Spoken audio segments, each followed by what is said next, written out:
My doctor says there are 3 rules he lives by when he is riding his motorcycle. Always be alert. Always be safe.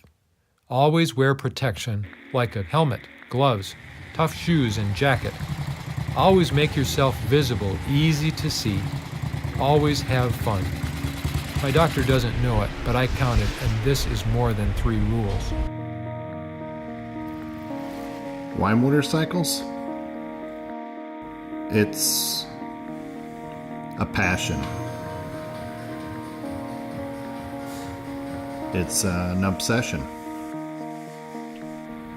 It's the biggest part of my life. It's live, breathe, and eat it 24/7. All my friends are involved in motorcycling. When I'm not working on them, I'm thinking about them. Looking up designs, studying manuals, reading advice columns on bikes that I don't have a lot of experience with. So, it's fair to say that it's pretty much all-encompassing for me. My dad grew up during the Depression and learned the value of making do with whatever was around. New was never an option. If something was broke, you had to fix it, and fix it right. He instilled in me the attitude of doing whatever it takes to get it done right the first time. And the one thing I love about having the shop is the memory of my father and the invaluable lessons that he taught me. Around the shop, we are obsessed with motorcycles. And to do the job well, it's important that we share the same interests, or wanting to learn from each other, being really excited when a cool bike comes in the shop, and finding satisfaction in what you're doing. Customers can certainly pick up on that. They can sense when the shop is enthusiastic about what they're doing, or if they're just doing it for the money. The reality is, I'm only as good as the people working around me. It's always been my goal to bring people in as good, if not better than myself. And for me to be at my best, I need the best people. I say that because around here we are mechanics. We're not technicians. We don't have computers to solve problems. We are completely hands-on. Day in, day out, getting completely filthy, constantly wiping. What we work on here is extremely challenging, which is why 99% of the other shops wouldn't even begin to touch this stuff.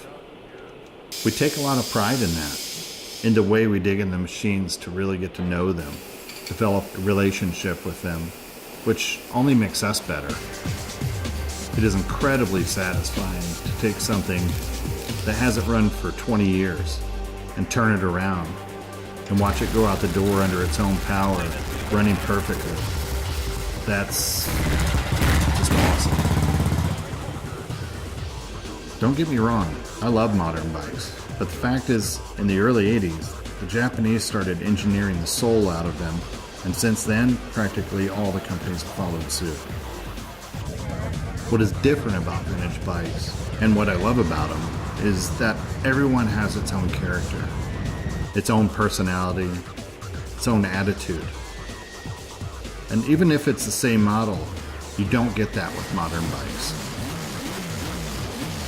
The other thing I love about working with vintage bikes is that it brings home all that my dad taught me about working with your hands, meeting the challenges head on, and developing the confidence that comes from knowing that you can fix the problems on your own, that you don't have to rely on others. What would be great about this new interest in vintage bikes is for young people wanting to work with their hands, be willing to get them dirty, put down the joystick and pick up a screwdriver, take pride in doing things with your hands, be able to put great machines back on the road. You've got to start somewhere. I have kids come in the shop all the time talking about how they'd love to learn to do it themselves. But for most of them, it's just talk. Just to say that you're interested won't make it happen. But when you do it, that's when the passion begins. That's when making time no longer is an issue or an excuse. The key is having the interest first, then it becomes a priority. And when that happens, finding the time is a no-brainer.